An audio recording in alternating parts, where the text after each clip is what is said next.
네, 지난주에 팔로워에 대해서 펠로우십, 팔로워에 대해서 함께 나눴습니다.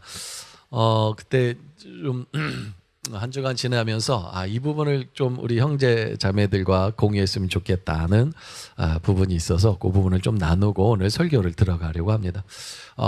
팔로워, 그 펠로우십의 그 기본 기초가 되는 거는 사랑입니다. 사랑 해보셨나요? 안 해보셨어요? 사랑하면요 팔로워가 됩니다. 사랑하면요 내가 사랑하는 사람을 따라갑니다. 나는 개고기를 싫어해요. 개고기 좋아하시는 분 손 들어보세요. 안 계시군요. 네, 나만 좋아하네. 주야. 나는 개고기를 싫어해요. 근데 내가 사랑하는 사람이 개고기를 좋아해요. 그러면 나는 싫지만 따라갈 수 있어요. 이게 진짜 펠로우십이거든요. 그리고요, 그 반대도 마찬가지예요. 나는 개고기가 먹고 싶어요. 근데 내가 사랑하는 사람이 개고기를 싫어해요. 그러면 나는 기꺼이 개고기를 먹지 않는 거예요. 그러니까 펠로우십, 팔로우의 기초는 사랑이에요. 이것이 가장 중요한 원리예요. 제가 예수님을 따르는 이유도 마찬가지. 제가 예수님을 사랑하기 때문에 그래요. 제가 예수님을 사랑하지 않았다면 저는 이 저녁에 벌써 끝났을 거예요.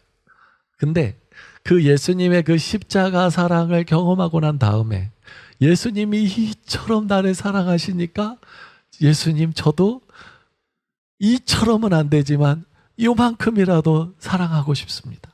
사랑하겠습니다. 해가지고 따라오게 된 거거든요.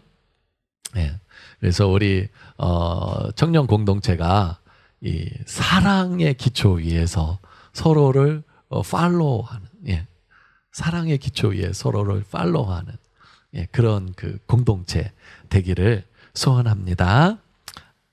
네. 근데 연인 관계, 우리 데이트를 하시잖아요. 연인 관계인데 무조건 사랑하는 사람에게 내가 맞춰주고 있다. 그거는 건강한 데이팅이 아닙니다. 한번 돌아보세요. 그렇다면 그거는 건강한 그 연인 관계가 아니에요. 끝내셔야 돼. 그건 그 사람이 나를 사랑하는 게 아니에요. 나를 지배하는 거예요.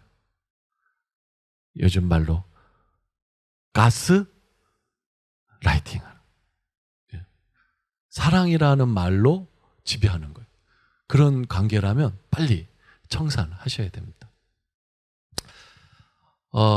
사랑에는요 유통기한이 있다고 잘 아시죠? 사랑을 하면 뇌에서 도파민이라는 물질이 나옵니다. 이 물질은 우리의 감정을 기쁘게 하고요. 괜히 기쁘니까 어떻게 해요? 웃음이 나는 거예요. 그러니까 그 사람만 생각하면 웃음이 나는 거예요. 근데 이게 사랑할 때 계속 나오질 않는다는 거죠. 1년 동안은 많이 나온대요. 근데 1년이 지나면서 50%가 줄어든대요. 그러니까 도파민이 많이 나올 때는 그 전문 용어로 눈에 콩깍지가 씌었다. 뭐든지 이제 좋아요. 뭐든지. 그래서 막 팔로워가 돼요.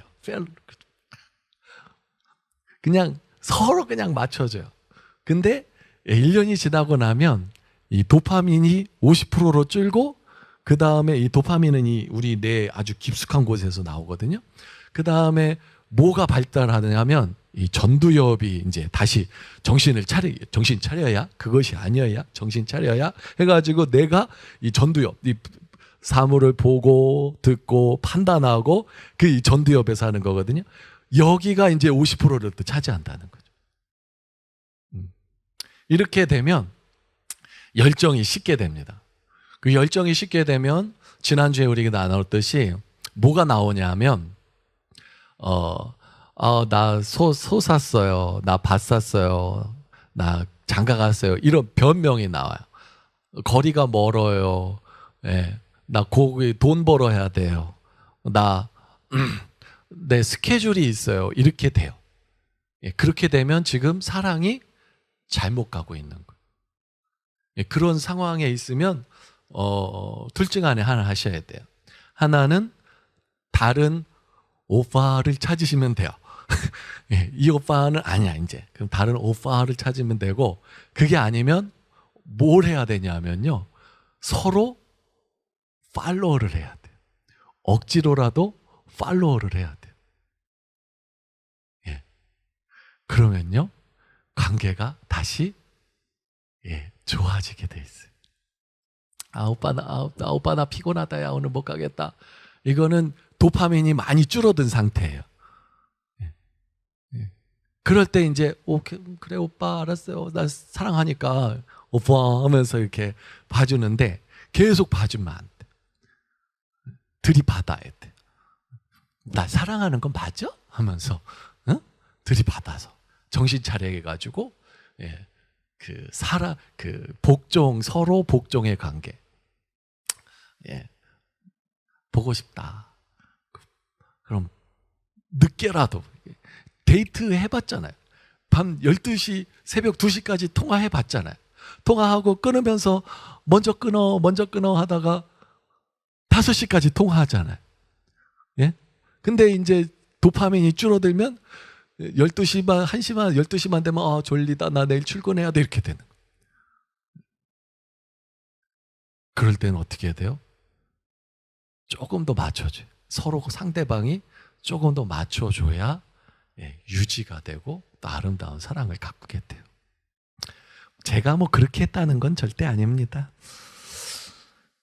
제가 실수한 게 많아요.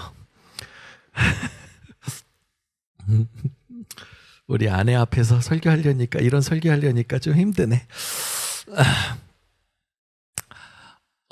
가장 좋은 관계를 보여주는 게 바로 이 예수님과 하나님과의 관계거든요. 예수님과 하나님과의 관계인데, 예수님은요, 십자가를요, 지기 싫었어요. 그죠?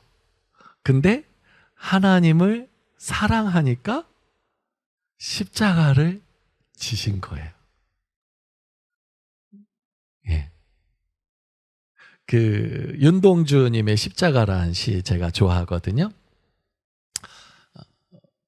쫓아오던 햇빛인데 지금 교회당 꼭대기 십자가에 걸리었습니다. 첨탑이 저렇게 높은데 어떻게 올라갈 수 있을까요? 종소리도 들려오지 않는데 휘파람이나 불며 서성이다가, 저 이 구절이 참 좋은데요. 괴로웠던 사나이 행복한 예수 그리스도에게처럼 십자가가 허락된다면 모가지를 들이우고 꽃처럼 피어나는 피를 어두워가는 하늘 밑에 조용히 흘리겠습니다. 괴로웠던 사나이예요. 근데 행복한 예수 그리스도라고 표현해요. 이게 팔로워의 관계, 서로 팔로워의 관계.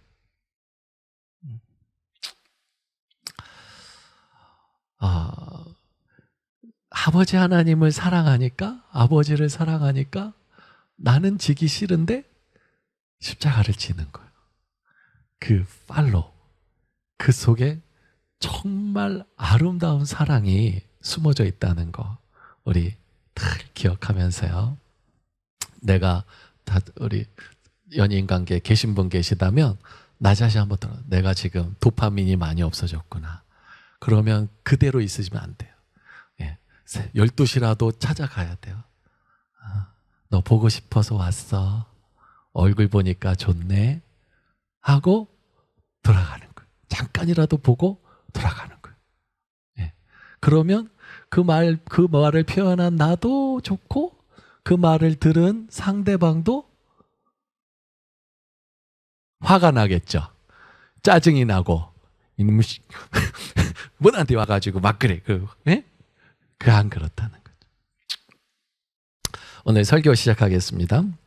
우리는 살아가면서 끊임없이 평가를 받습니다. 저는 국민학교를 다녔거든요. 국민학교 다니신 분, 초등학교 아니라 국민학교 다니신 분. 네, 할렐루야. 반갑습니다. 국민학교 다녔거든요. 제가 국민학교 다닐 때는 매월마다 시험 봤어요. 월말고사로. 매월 시험 봤어요. 기말고사도 보고. 중학교, 고등학교, 대학교 맨날 시험 봤어요. 근데 시험을 안 봐도요. 시험이라는 테스트, 어떤 종이에 쓰는 어떤 테스트만이 아니라, 우리는 모든 순간 평가를 받아요. 집에 가면 가족들한테 평가를 받습니다. 학교에서는 선생님들한테 평가를 받고, 직장에서는 직장 동료, 선후배도 끊임없이 평가를 받으며 살아가고 있어요. 예, 저도 이렇게 목사지만, 목사는 이제 한번 목사 되면 또 자격 유지를 위한 시험은 없거든요. 그래도 매주 토요일마다 여러분들한테 평가를 받고 있어요. 주일날은 우리 초등부 학생들한테, 또 초등부 선생님한테, 초등부 학부모님한테 평가를 받고 있어요. 어떤 기관 혹은 다른 사람에게 평가를 받고 그 점수가 나오면, 그 점수가 괜찮으면 나는 괜찮아, 우등생, 모범생, 이렇게 생각하며 살아요. 하지만 이제 여러분 한 20대 후반부터 이제 30대, 40대까지 계시잖아요. 근데 그게 다가 아니라는 건 이전에 다 알았잖아요. 그 어릴 적 이야기라는 거 다 아시잖아요. 제가 보기에 다른 사람의 평가 중에 제일 정확한 평가는 가족이 주는 평가가 제일 정확하다고 생각합니다. 나의 아내, 나의 자녀들이 나에게 매겨주는 평가, 그게 가장 정확하다고 생각해요. 부모님의 평가는 믿을 수가 없어요. 정확하지가 않아요. 예. 부모님 눈에는 우리 딸, 우리 아들 언제나 이뻐요. 멋있어요. 예. 저는 몰랐거든요. 근데 저희 애를 낳아보니까, 첫째가 아들인데, 아들을 낳아보니까 애가 천재 같은 거예요. 천재. 뒤집어. 자, 이렇게 있다가 몸을 뒤집어. 천재 같아. 하여튼 뭐만 했다 하면 천재 같은 거예요. 얘를 영재학교를 보낼까? 막 애기 땐 막 그래요. 근데 시간이 가면서 그냥 그래, 우리 아들이구나. 그래도 이뻐요. 우리 딸도 마찬가지. 둘째까지는 천재인 줄 알았어. 그 다음은 셋째는 그렇구나 하고 이제 그런 경험이 있어요. 그래도 아내가 하는 평가 혹은 그 자녀가 하는 평가가 제일 정확하다고 하지만 그것 역시 정확한 평가는 아니에요. 왜냐하면 다른 사람이 모르는 내가 내 안에 있고, 아내가 모르는 내가 내 안에 있고요, 자녀들이 모르는 내가 내 안에 있거든요. 그래서 내가 나 자신을 평가해요. 예. 내가 내 자신을 평가해요. 예. 오늘 성경 말씀 우리가 함께 읽었는데, 이 성경 말씀 안에 두 가지 평가가 나옵니다. 하나는 하나님이 기드온을 하는 평가가 나와요. 기드온을 뭐라고 평가하는지. 그리고 다른 하나는 기드온 자신이 자신을 어떻게 평가하는지. 예. 하나님이 보는 기드온과 기드온 자신이 내 자신이 보는 평가, 이게 두 가지가 나와요. 12절 볼까요? 여호와의 사자가 기드온에게 나타나 이르되 뭐라 그래요? 큰 용사여 그래요. 기드온 보고 너는 큰 용사야 이렇게 말하는 거예요. 하나님은 기드온 보고 너는 큰 용사야 그랬어요. 하나님이 평가해 내리죠. 근데요, 기드온은 뭐라고 말해요? 네? 15절 보니까 그러나 기드온이 그에게 대답하되 오 주여가 나와요. 그러니까 주여도 아니고 오 주여예요. 그러니까 기드온은 굉장히 감정적인 사람이라는 걸 알 수가 있어요. 오 주여예요. 주여 내가 무엇으로 이스라엘을 구원하리까 이렇게 물어봐야 돼. 오 주여 이렇게 나오는 거죠. 그러면서 나의 집은 므낫세 중에 극히 약하고 나는 내 아버지 집에서 가장 작은 자니다 그러는 거예요. 하나님은 기드온 보고 너는 큰 용사야 라고 말하는데 기드온은 기드온 자신을 보면서 나는요, 우리 집안은요, 우리 므낫세 지파 중에 가장 약한 집안이에요. 가난하고 힘없는 집안이에요.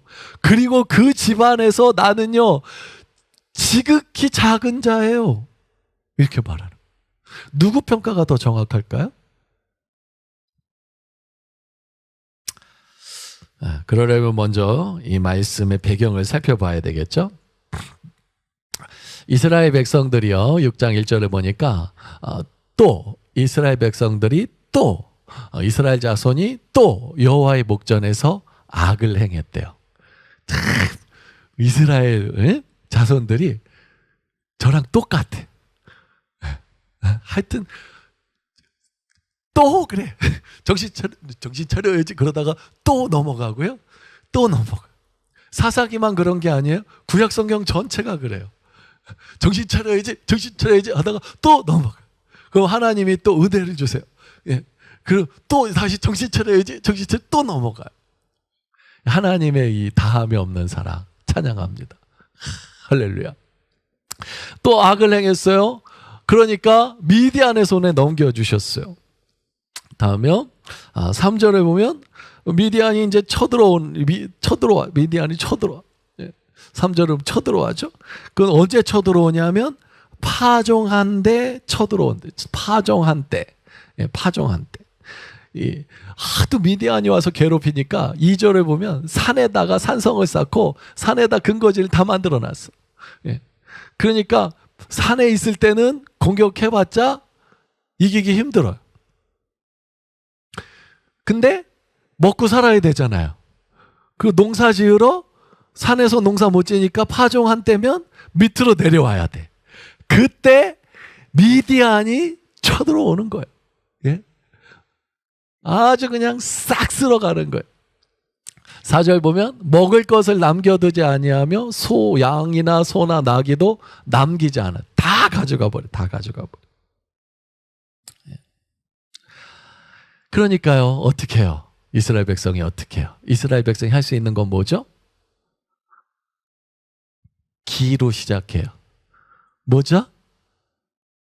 기도예요, 기도. 하나님께 부르짖었어요. 얼마나 괴롭혔던지. 가나안 왕 야빈 때 사사 드보라 때는 20년 걸렸거든요. 미디안 때는 7년. 너무 힘드니까 7년이 너무 힘드니까 하나님 앞에 부르짖어. 하나님 도와주세요. 하나님 살려주세요. 기도가 살 길입니다. 예, 우리 참 기도 많이 우리 쉬지 말고 기도. 어려운 일 만나면 기도해야 되고요. 하여튼 쉬지 말고 기도해야 돼. 다음 넘어가 보세요. 5절, 6절. 메뚜기 떼같이 와가지고요. 이스라엘 백성들 아주 멸하려 아주 그냥 다 그냥 하나도 남김없이. 그러니까 미디안으로 말미암아 궁핍함이 심하니까 여호와께 부르짖었어요. 그러니까 하나님이 또 그 부르짖음을 들으시고 어떻게 하세요? 됐거든요. 이제 딴 사람 알아보세요. 딴 신 알아보세요. 그러지 않았어요. 그래, 내가 도와줄게. 그때 세우신 사사가 바로 기드온입니다. 기드온. 11절. 기드온 딱 사사를 세우려고 할 때 기드온이 멋있게 우리식으로 말하면 우리 때는 뭐 로버트 태권브이 마징가 제트 뭐 이런 모습으로 나와. 여러분 시대에는 어벤져스처럼 이렇게 딱 등장. 너무 멋있게 등장하면 좋겠잖아요. 근데 그렇질 않았어요. 6장 11절 보니까 함께 읽어볼까요? 시작. 여호와의 사자가 아비에셀 사람 요아스에게 속한 오브라에 이르러 상수리 나무 아래에 앉으니라. 마침 요아스의 아들 기드온이 미디안 사람에게 알리지 아니하려 하여 밀을 포도주 틀에서 타작하더니. 기드온, 이 하나님이 사사로 세우실 그 기드온은 밀을 어디에서 타작하고 있어요? 포도주 틀에서 타작하고 있어요. 왜 그래요? 미디안 사람이 알려지면, 그 먼지가 나고 알려지면 미디안 쳐들어오니까. 예? 숨어서 타작하고 있는 거예요. 자기 자신이 봐도 한심할 거예요. 미디안이 무서워가지고 숨어서 타작하고 있는 자기 자신이 얼마나 한심하겠어요. 그때 여호와의 사자가 그 기도원에게 나타난, 그 기도원을 찾아온 거예요. 찾아와서 한 말이 뭐예요? 12절. 큰 용사여 여호와께서 너와 함께 계시도다. 이 말을 들으면 어쩌겠어요? 할렐루야, 아멘, 믿습니다. 이렇게 반응이 나와야 되지 않겠어요? 하나님이 큰 용사, 아멘! 이렇게 반응하고 싶지 않겠어요? 아니에요. 실제 안 그래. 기도원도 안 그랬어요. 기도원. 뭔 큰 용사예요, 내가. 뭔 하나님이 함께해요. 하나님이 함께하면 내가 이렇게 숨어서 밀이나 포도주 틀에서 밀이나 타작하고 있겠어요? 예? 뭔 내가 큰 용사예요. 이렇게 말을 하는 거예요. 예? 13절 다시 볼까요? 오 나의 주여, 여호와께서 우리와 함께 계시면 어찌하여 미디안이 이렇게 해야 되겠습니까? 여호와께서 우리를 버리셔서 미디안의 손에 넘겨주셨기 때문에 내가 이렇게 숨어서 타작하고 있지 않습니까? 예. 이 말에는 하나님에 대한 원망과 불평이 담겨져 있죠. 그러니까 하나님이요 또 14절에 이렇게 말씀하세요. 여호와께서 그를 향하여 이르시되 너는 가서 이 너의 힘으로 이스라엘을 미디안의 손에서 구원하라. 다시 한번 설득을 하시는 거예요. 내가 너를 보낸 것이 아니냐. 내가 너를 보냈어. 예? 보냈어. 이 말은 굉장히 우리가 힘있게 받아들여야 돼요. 이런 거라고 보시면 돼요. 심부름 제가 저희 아이들한테 심부름을, 마트 가서 슈퍼 가서 간장 좀 사와, 명절이니까 잡채 좀 할겠어. 간장이 없네? 간장 좀 사와 할 때 보내잖아요. 그죠? 보낼 때 그냥 보내요? 예? 어떡하죠? 아이가 없으시구나. 비유를 들어도 잘못 들었어. 제가 돈을 같이 줘서 보내요. 하다못해 카드를 줘서 보내요. 보낸다는 말은 야 가서 사와. 이 말은 그거를 살 수 있는 뭐까지 주는 거예요? 예, 능력까지 준다는 의미. 내가 너를 보낸 것이 아니냐. 이 말은 내가 너에게 이길 수 있는 능력을 줄게. 이 말이에요. 예? 근데 근데 이게 안 믿어지는 거예요. 왜냐하면 눈에 보이는 돈을 주든지 하나님이 우리 심부름 시킬 때 탁 카드를 주든지 뭘 주든지 주면 좋겠는데 하나님이 준다고 하고 이게 안 보여. 마치 어음 같은 거예요. 어음이 뭔지 아세요? 잘 아시잖아요. 직장 생활 하시니까. 어음이 뭐냐 하면 물건을 받고 어음을 줘. 그러면 그 어음이 바로 돈이 안 돼요. 그리고 언제 며칠 이후로는 이게 돈이 되는 거예요. 그 값어치만큼 돈이 되는 거예요. 야, 하나님이 내가 너를 보내줄게. 내가 너를 보낸 거 아니냐? 이 말은 어음과 같은 거예요. 그냥 모세도 갔어. 갔는데 아무것도 없어. 냉장고? 아니다. 지팡이 하나 들고 없어. 근데 보냈어. 갔어. 갔더니 뭐가 돼요? 지팡이가 뱀이 되는. 그래서 하나님의 일을 하는 데는 뭐가 필요하냐? 믿음이 필요해요. 믿음으로 말미암은 순종이 필요한 거예요. 예? 그러니까 내가 널 보낸 것이 아니냐? 그랬으면 하나님 알겠습니다. 이러면 얼마나 좋겠어요? 우리랑 똑같아요. 기도원이 또 말을 하죠. 15절. 오 주여 또 그래요. 오 주여. 나의 집은 므낫세 중에 극히 약하고 내가 무엇으로 뭐 주지도 않고 무엇으로 이스라엘 구원하리까? 나의 집은 므낫세 중에 극히 약하고 나는 내 아버지 집에서 가장 작은 자니이다. 이때 나온 말이 바로 이 기드온입니다.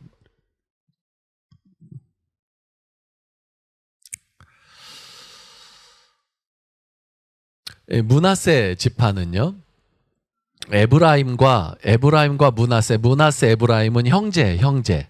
누구의 아들인지 알아요?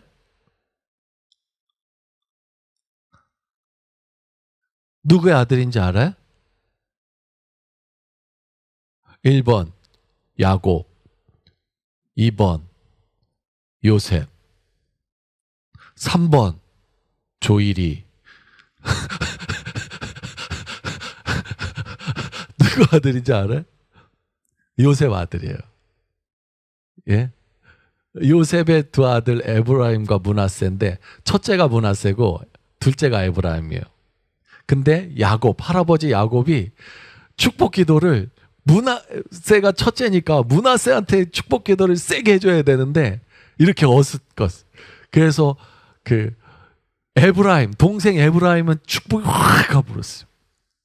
그러니까 이스라엘 12지파 가운데 에브라임, 므낫세 지파가 들어가요. 그러니까 요셉이 들어갈 자리에 두 몫이 들어간 거예요. 두 몫이 들어간 거예요. 장자한테 두 몫을 주거든요. 그러니까 루벤이 장자인데, 이름은 루벤이 장자인데 실제로 그 장자의 몫은 요셉이 가져가요. 그래서 에브라임과 므낫세가 이스라엘의 12지파 안에 들어가는 거예요. 두 몫으로. 예. 그러니까 에브라임이 더 커. 므낫세는 또 작아. 바로 이 옆 사람, 바로 형제하고 비교할 때 그때가 가장 비참한 거잖아요. 그러니까 우리 집안은 므낫세 집안. 에브라임보다 형이지만 못한 집안이에요. 우리 지파 자체가. 근데 그 지파의 가장 극히 약한 집안이 우리 집안. 요아스, 우리 아버지. 그리고 그 집의 가장 작은 자가 기도. 이거는 팩트예요. 사실이에요. 하나님 모르겠어요? 근데도 하나님은 팩트를 아시면서도 기드온 보고 뭐라 그러셔요? 큰 용사라고 하십니다. 어느 평가가 더 맞을까요? 다른 사람들이 보기에 기드온 어떤 사람이었는지 오늘 본문엔 나오지 않아요. 다른 사람이 볼 때 기드온이 어떤 사람이었는지는 8장에 나옵니다. 8장 1절을 보면요, 에브라임 사람들이 기드온에게 이르되 내가 미디안과 싸우러 갈 때 우리를 부르지 아니하였소. 우리를 이같이 대접하면 어찌 됨이냐 하고 그와 어떻게 했어요? 기드온과 크게 다투었어요. 지금 7장에서 6장부터 시작돼가지고 7장에서 그 미디안을 쳐서 이겼어요. 기드온이 300용사와 함께 미디안을 물리쳤다고요.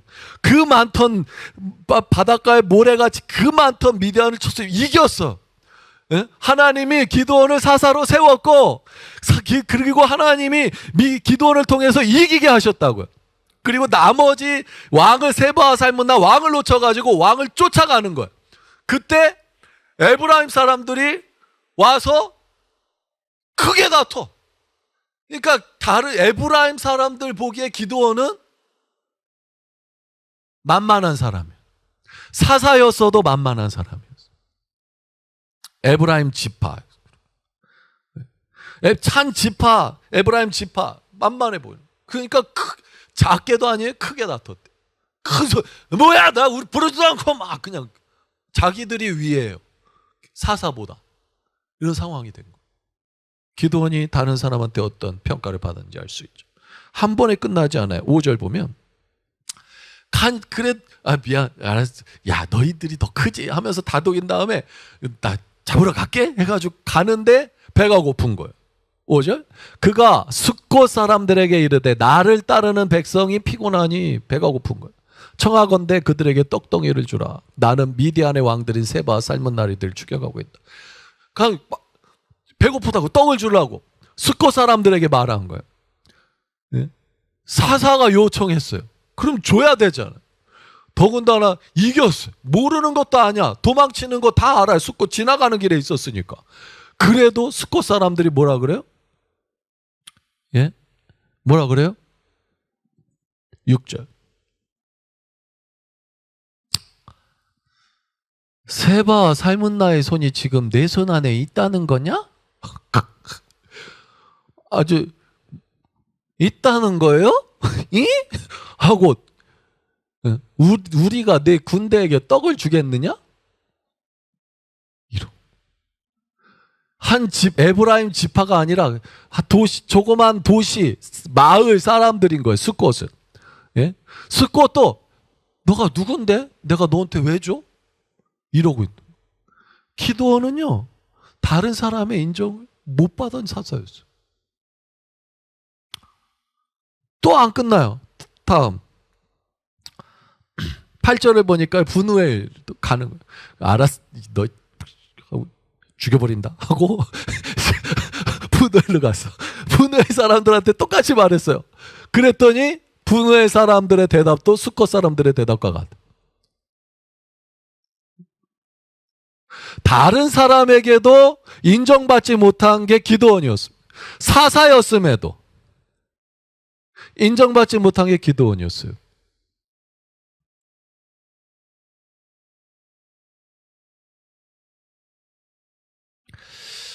오늘 성경은 세 가지 평가가 나옵니다.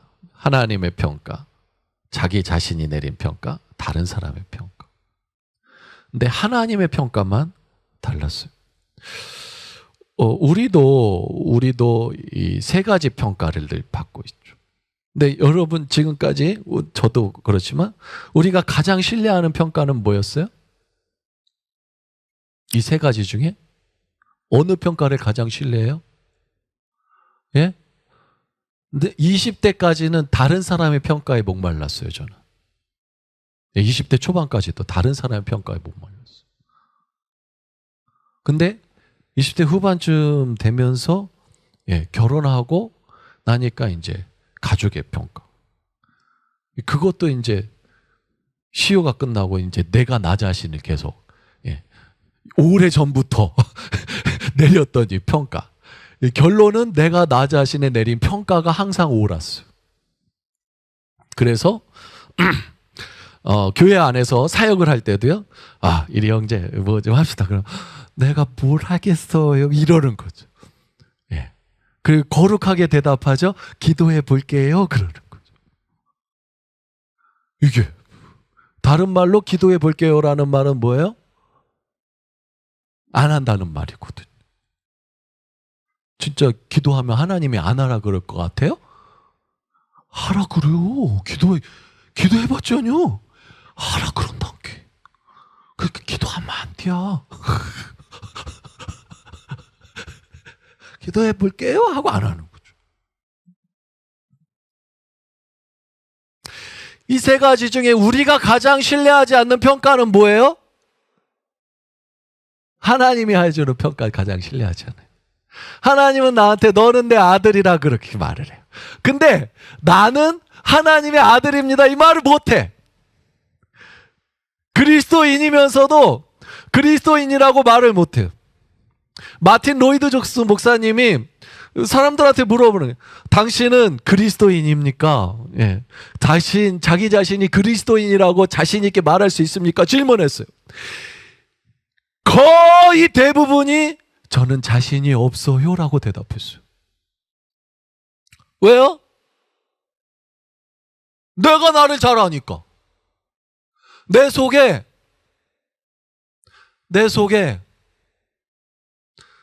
음란이 있고 탐심이 있고 시기가 있고요. 질투가 있고요. 그거 내가 잘 아니까 못하는 거예요. 그래서 나는 자신 있게 그리스도인이라고 말을 못한다는 거예요. 이거는요 복음으로 자기 자신을 본 게 아니에요. 무엇으로 본 거예요? 율법으로 자기 자신을 본 거예요. 그러니까 하나님의 자녀라고 말할 수 없는 거죠. 복음으로 나 자신을 보면 어떻게 돼요? 네, 나 하나님 자녀 맞습니다. 이렇게 말할 수 있는 거예요. 나 죄인이지만 예수님께서 나의 죄를 대신해서 십자가를 지셨습니다. 그 예수님을 믿는 나는 그리스도인 맞습니다. 나는 그리스도인입니다. 복음으로 나 자신을 보면 이렇게 말할 수 있게 됩니다.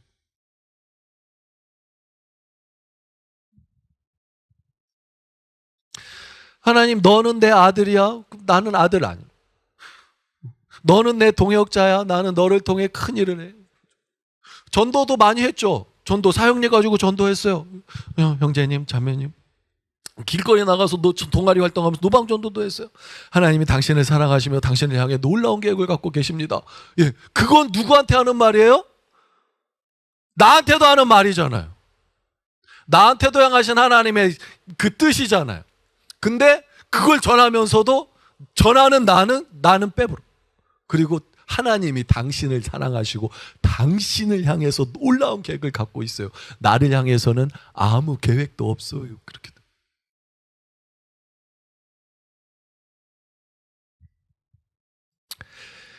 미국 테네시주에 벤 후퍼라는 아이가 있었습니다. 이 아이의 아빠는 벤이 엄마 뱃속에 있을 때 아이를 버리고, 아내와 아이를 버리고 도망을 갔어요.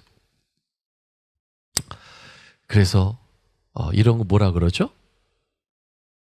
미혼모? 이렇게 되나요?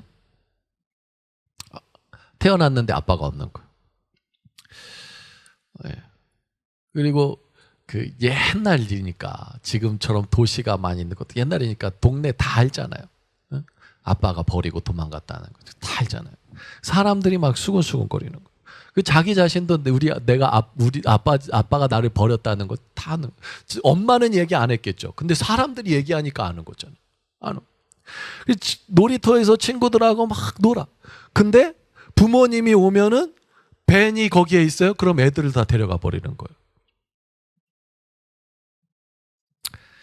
벤이 살던 동네에 교회가 있었는데요. 어느 날 새로운 목사님이 오셨어요. 바로 이런 목사님. 목사님 오신 거예요. 교회가 목사님만 바뀌었을 뿐이에요. 교회는 건물도 그대로고 교회 다니는 사람들도 그대로인데 목사님이 바뀌었어요. 근데 주일날 예배를 드리고 마치고 나오는 사람들의 얼굴에 빛이 나는 거예요. 막 행복해 보이는 거예요. 밴도 이렇게 보면서 그냥 저렇게 달라지나, 나도 가보고 싶다. 12살 때. 근데 사람들이 손가락질하고 자기 싫은 거예요. 근데 너무 목마르잖아요. 나도 저렇게 좀 행복했으면 좋겠다. 목마르잖아요. 그래서 예배당에 들어갔어요. 몰래. 예배 시간 시작하면 저도 옛날에 많이 했거든요. 시작하고 이제 대표 기도할 때 딱 시간 맞춰서 이렇게 몰래 들어가 앉았다가 설교 끝나고 기도할 때 튀어나오죠. 축도 전에 그냥 확 튀어나오잖아요. 밴도 그랬어요. 설교 예배 늦게 시작하고 늦게 기도할 때 그때 속 들어간 거예요. 들어가서 맨 뒤에 앉아서 듣는 거예요. 듣는데 너무 좋은 거예요. 예? 막 마음이 따뜻해지고 좋은 거예요. 그리고 목사님 설교 끝나고 축도하기 전에 기도할 때 혹 빠져나. 이렇게 몇 주를 했어요. 그리고 또 주일이도가 왔어. 똑같이 했어.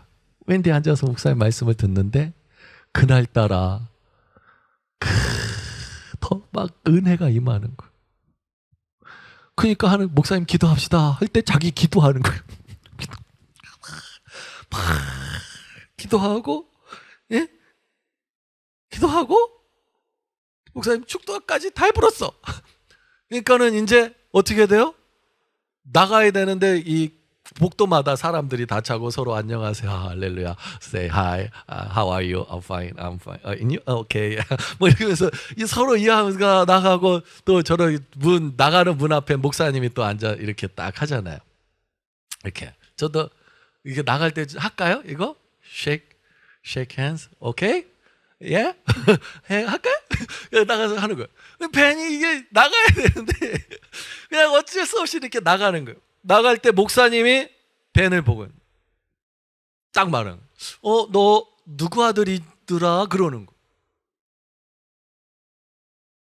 너 누구 아들이더라? 그러는 거예요. 사람들이 일순 조용해졌어요. 저 새로운 목사님 아무것도 모르는구나.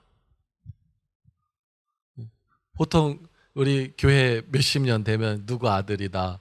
예?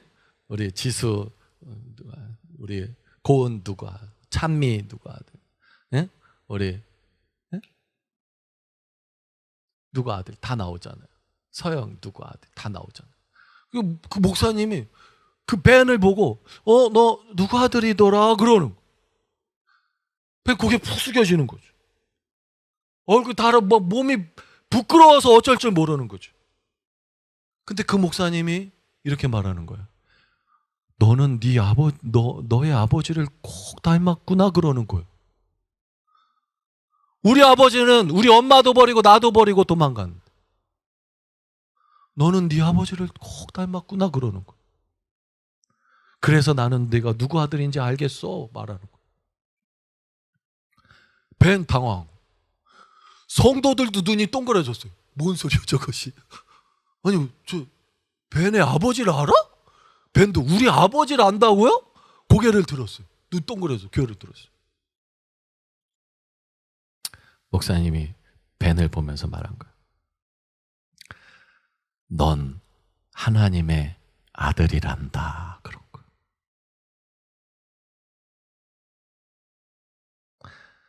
벤이 깜짝 놀랐어요. 네? 너무 당황이 되는 거예요. 그래가지고 막 그냥 그냥 훅 달려가. 그 등 뒤를 향해서 목사님이 다시 외치는 거예요. 벤, 너는 하나님의 아들이야. 하나님의 아들처럼 살아.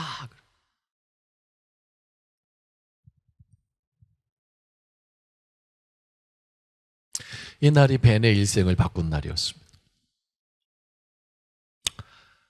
이후로 벤은 하나님의 아들처럼 살았어요. 우리 아버지 하나님. 난 하나님을 닮았어요. 하나님의 아들처럼 살았어요. 그래서 법을 전공하고 변호사가 되고요. 일리노이주 주지사를 2번 합니다. 그리고 상원의원을 2번 합니다. 그래서 다닐 때마다 그저께 벤 후퍼 주지사 가는 곳마다 그 목사님 얘기를 하는 거예요. 그날 젊은 목사님을 만나서 내가 하나님의 아들이란 말을 듣던 바로 그날 테네시, 일리노이주가 아니라 테네시주의 주지사가 태어난 날이었습니다.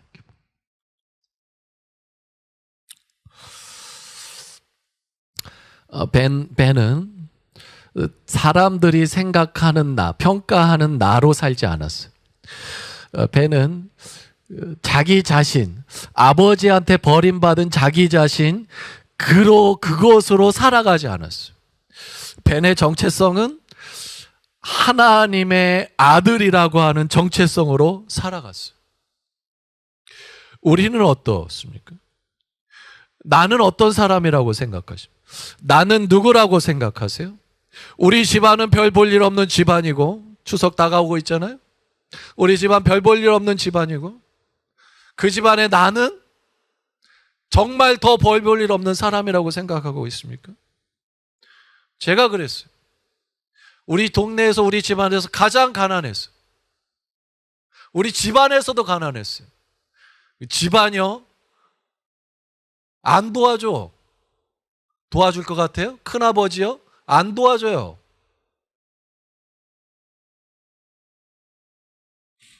제가 그랬어요. 가장 작은, 가장 약한 사람이라고 제가 생각하고 있었다고.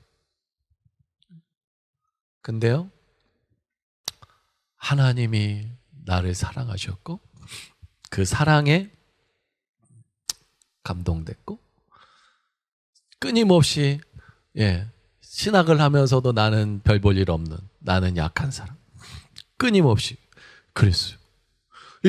그때마다 듣는 설교마다 제가 이해가 안 되는 게 이런 거죠. 내게 능력 주시는 자 안에서 내가 모든 것을 할 수 있느니라. 바울의 말. 이해가 안 돼. 뭘 해 할 수 있겠나. 아무것도 할 수 있는 게 없네. 예수님의 말 더 거창하죠. 나를 믿으면 내가 하는 일을 너도 할 것이고 나보다 더 큰 일을 할 거야. 이거는 뭐 있을 수 없는 일이죠.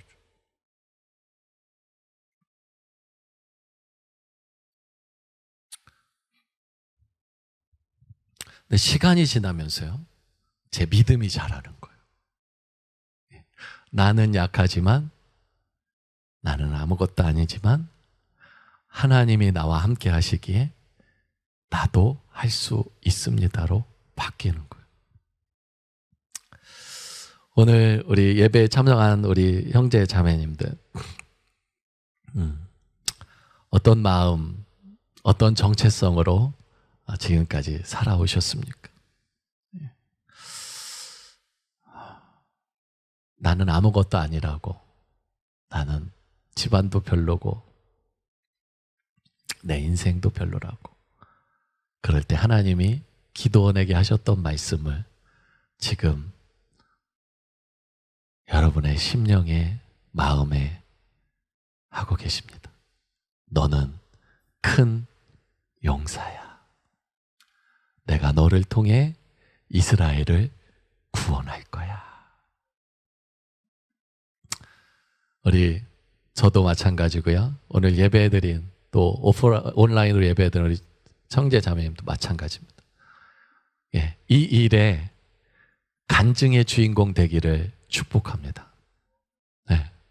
그래서 10년이 지나고 20년이 지나고 하나님이 내린 평가가 가장 정확했습니다.